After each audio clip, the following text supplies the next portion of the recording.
சென்னை கீழ்ப்பாக்கம் அரசு மருத்துவமனையில் அடிப்படை வசதிகள் முறையாக இல்லாத காரணத்தினால் நோயாளிகள் கடும் அவதியடைந்து வருகின்றனர். இது குறித்தான கூடுதல் தகவல்களை தருவதற்காக நேரலையில் இணைகிறார் எமது செய்தியாளர் ஜெயலானி. வணக்கம் ஜெயலானி. கீழ்ப்பாக்கம் அரசு மருத்துவமனையில் போதிய அடிப்படை வசதிகள் இல்லை என்ற குற்றச்சாட்டு எழுந்திருக்கிறது. நோயாளிகள் என்ன மாதிரியான சிரமங்களை சந்தித்து வருகின்றனர்?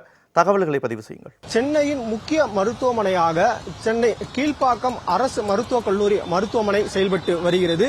தினசரி ஆயிரக்கணக்கான நோயாளிகள் இங்கு சிகிச்சைக்காக வருகை தரக்கூடிய நிலையில் இந்த மருத்துவமனையில் அடிப்படை வசதிகள் என்பது போதுமானதாக இல்லாத நிலையே காணப்பட்டு வருகிறது.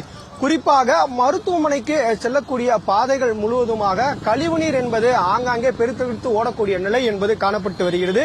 இதன் காரணமாக உள்ளே செல்ல முடியாமல் நோயாளிகளும் சிகிச்சைக்காக அழைத்து வரக்கூடிய அந்த உடன் வருபவர்களும் கடுமையான சிரமங்களை சந்தித்து வருகிறார்கள். இது ஒருபுறம் என்றால் மருத்துவமனை வளாகத்திற்குள்ளாக முழுவதுமாக ஆங்காங்கே குப்பைகள் என்பது கொட்டப்பட்டு துர்நாற்றம் வீசக்கூடிய நிலை என்பது காணப்படுகிறது.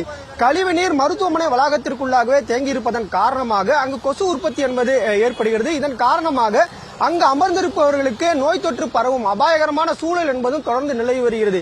இது ஒருபுறம் என்றால் மருத்துவமனையின் கட்டிடங்கள் என்பது கேள்விக்குறியாக இருக்கக்கூடிய நிலை என்பது காணப்பட்டு வருகிறது. மருத்துவமனை கட்டிடங்கள் மற்றும் கழிப்பறைகள் என அடிப்படை வசதிகளாக இருக்கக்கூடிய அனைத்துமே இங்கு கேள்விக்குறியை ஏற்படுத்தக்கூடிய அளவிற்கு கடுமையான சேதங்களை சந்தித்திருக்கிறது. குறிப்பாக தற்போது நமது ஒளிப்பதிவாளர் ரவிக்குமார் நேரடியாகவே காட்சிப்படுத்துவார். நாம் இருக்கக்கூடிய பகுதி சென்னை கீழ்ப்பாக்கம் மருத்துவக் கல்லூரியின் அரசு மருத்துவமனையில் நாம் இருக்கிறோம்.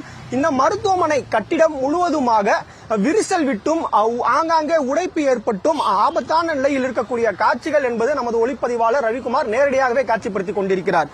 தொடர்ச்சியாக தமிழக அரசை பொறுத்தவரை மருத்துவத்துறைக்கு மக்கள் நல்வாழ்வுத்துறைக்கு 20,000 கோடி ரூபாய் இந்த நிதியாண்டில் ஒதுக்கீடு என்பது செய்யப்பட்டிருக்கிறது. இது ஒருபுறம் என்றால் பொதுப்பணித்துறை சார்பில் 333 கோடி ரூபாய் அந்த மருத்துவ கட்டமைப்புக்கான அந்த வசதிகளை மேம்படுத்துவதற்காகவும் பராமரிப்புக்காகவும் நிதி என்பது ஒதுக்கீடு செய்யப்பட்டிருக்கிறது.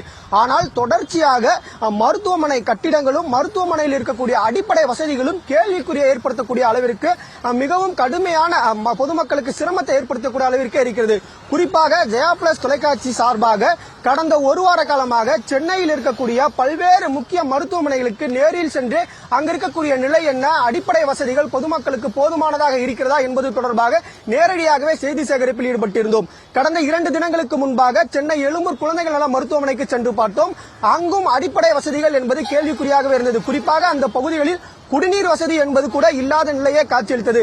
அது ஒருபுறம் என்றால் ராயப்பேட்டை அரசு மருத்துவமனையில் படுக்கை வசதிகள் இல்லாமலும் வரக்கூடிய நோயாளிகளும் தரையில் அமரக்கூடிய நிலை என்பதும் காணப்பட்டது. இந்த நிலையே தற்போது சென்னையில் இருக்கக்கூடிய முக்கிய மருத்துவமனைகளில் அடிப்படை வசதிகள் கேள்விக்குறியை ஏற்படுத்தக்கூடிய அளவிற்கும் பொதுமக்களுக்கு கடும் சிரமத்தை ஏற்படுத்தக்கூடிய அளவிற்கும் இருக்கிறது. நோயாளிகள் தாங்கள் சிகிச்சைக்காக மருத்துவமனைக்கு வரும் வேளையில் இங்கு வந்தால் நோய் தொற்று ஏற்பட்டுவிடுமோ என்ற அபாயகரமான சூழல் நிலவுவதாகவும் புலம்பியவாறு செல்கிறார்கள்.